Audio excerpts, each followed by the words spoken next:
حج کے طریقے کے تعلق سے میں نے کئی ویڈیوز بنا دیے ہیں اور اس کے اندر حج کے جو ضروری احکام ہیں اس کو بیان کر دیے ہیں۔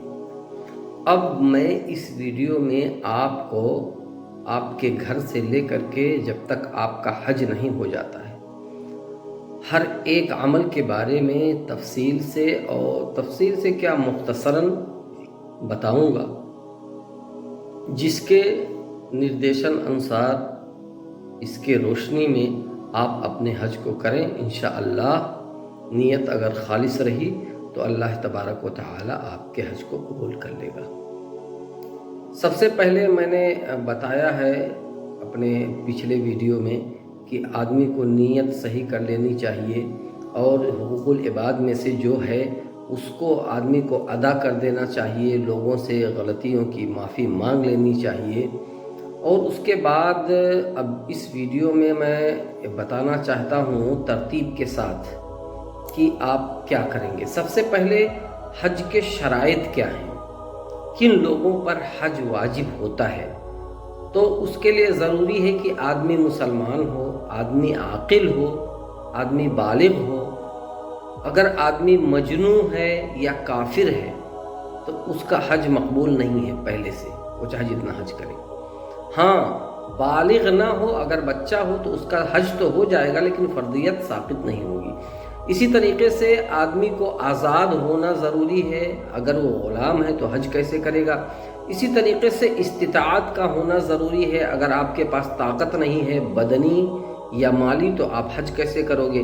اسی طریقے سے عورتوں کے لیے ایک شرط اور بھی ہے اور وہ ہے محرم کا ہونا، کیونکہ اللہ کے نبی نے کہا ہے کہ اس سفر میں جب بھی عورت جائے، اور کچھ حدیثوں کے اندر آیا ہے کہ 3 دن کے سفر، اگر 3 دن کا سفر ہے تو اس کے ساتھ محرم کا ہونا ضروری ہے۔ لہذا عورت جب حج کے سفر پر جا رہی ہو تو اس کے لیے محرم کا ہونا ضروری ہے، یہ شرط ہے۔ ہاں اگر بغیر محرم کے عورت حج کرتی ہے حج تو ہو جائے گا، اس میں کوئی شک نہیں ہے، لیکن وہ گنہگار ہوگی اس سفر پر کہ اس نے بغیر محرم کے سفر کیا ہے۔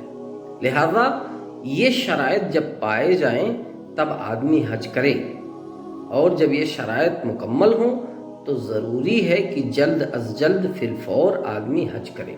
اچھا، آپ اب حج کرنے کے لیے جا رہے ہیں، سارے شرائط پورے ہو چکے ہیں، آپ نے فارم بھر دیا ہے، پاس بھی ہو گیا ہے، تو اب آپ کو کرنا کیا ہے؟ جب آپ کو بلایا جائے تو آپ گھر سے بھی احرام باندھ سکتے ہیں، اور جب کاٹھمانڈو میں ایئرپورٹ جانے لگے تب بھی احرام باندھ سکتے ہیں، کوئی حرج کی بات نہیں ہے۔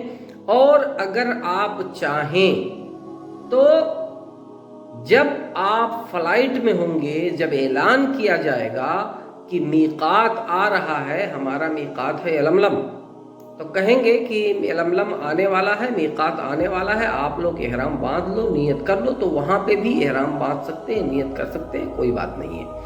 اچھا، ایک مسئلہ اور ہے کہ اگر کوئی گھر سے ہی نیت کرے یا کاٹھمانڈو ہی سے نیت کرے تو کیسا ہے؟ نیت کر سکتے ہیں، کوئی برائی نہیں ہے، نیت گھر سے بھی کر سکتے ہیں، کاٹھمانڈو سے بھی کر سکتے ہیں۔ ہو سکتا ہے آپ میقات پہ سو جاؤ تو اسی نیت سے کام چل جائے گا، اگر میقات پہ نہیں سوئے تو پھر سے تجدید نیت کر لی جائے، وہاں پر بھی پھر نیت کر لی جائے۔ یہ ہو گیا احرام باندھنے کا اور نیت کرنے کا طریقہ۔ اچھا، نیت کیسے کریں گے؟ اب کون سا حج آپ کو کرنا ہے اس کے اعتبار سے نیت کرنی ہوتی ہے۔ اللہم لبیک عمرتن، اللہم لبیک حجن، اللہم لبیک عمرتن و حجن، یہ 3 طریقے سے نیت کی جاتی ہے۔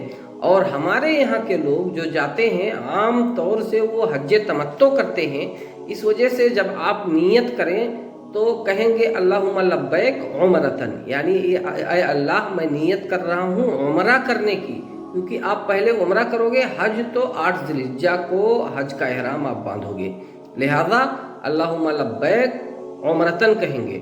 اچھا، احرام جب باندھتے ہیں تو اس کا کچھ اصول ہے، کچھ ضابطہ ہے، کچھ ادب ہے۔ تو ان آداب کو بروئے کار لا کر کے آپ احرام باندھیں۔ احرام باندھنے سے پہلے آپ غسل کر لیں، نظافت کر لیں، ناخن وغیرہ کاٹ لیں، خوشبو وغیرہ لگا لیں، اس کے بعد میں آپ احرام باندھیں۔ اچھا، احرام آپ نے باندھ لیا، نیت کر لیا، تو جب نیت کریں اور اگر آپ کو خوف ہے، جیسے آج کے ماحول میں ایران وغیرہ کی لڑائی ہو رہی ہے، تو ہو سکتا ہے آپ کو روک دیا جائے، تو اس کے لیے آپ کیا کریں گے؟ تو اس کے لیے اللہ کے رسول نے ایک دعا بتائی ہے، ایک طریقہ بتایا ہے کہ آپ جب نیت کرو تو کہو فَإِنْ حَبِسْنِي حَابِسٌ فَمَحِلِّي حَيْثُ حَبِسَتْنِي، کہ میں وہیں پہ حلال ہو جاؤں گا جہاں پہ کوئی روکنے والی چیز مجھے حج کرنے سے روک لے گی۔ تو ایسے صورت میں آپ پر کوئی فدیہ، کوئی جرمانہ نہیں پڑے گا، آپ وہیں پہ حلال ہو سکتے ہیں، جیسے کہ رسول صلی اللہ علیہ وسلم وغیرہ صلح حدیبیہ کے موقع پر حلال ہو گئے تھے۔ یہ ہو گیا۔ اب جب آپ نے نیت کر لی اور احرام پہن لیا، تب کیا کرنا ہے؟ تو اس کے بعد آپ کو تلبیہ پکارنا ہے، لبیک اللہم لبیک لبیک لا شریک لک لبیک ان الحمد والنعمت لک والملک لا شریک لک۔ یہ تلبیہ ہے، اس کو مرد زور زور سے اور عورتیں دھیرے دھیرے پڑھیں گی۔ مرد زور زور سے مردوں کو کہنا ہے، اور آپ دیکھو گے جب مکہ جاؤ گے تو سارے لوگ زور زور سے کہہ رہے ہوں گے۔ کب تک کہنا ہے؟ جب تک کہ آپ طواف شروع نہ کر دو۔ جب آپ طواف شروع کر دو گے تو تلبیہ اب نہیں کہنا ہے، بلکہ وہاں کی دعائیں پڑھنی ہیں۔ لہذا یہ کچھ نکات میں نے بیان کیے اور ویڈیو بڑا ہو گیا۔ اگلے ویڈیو میں یہیں سے میں شروعات کروں گا۔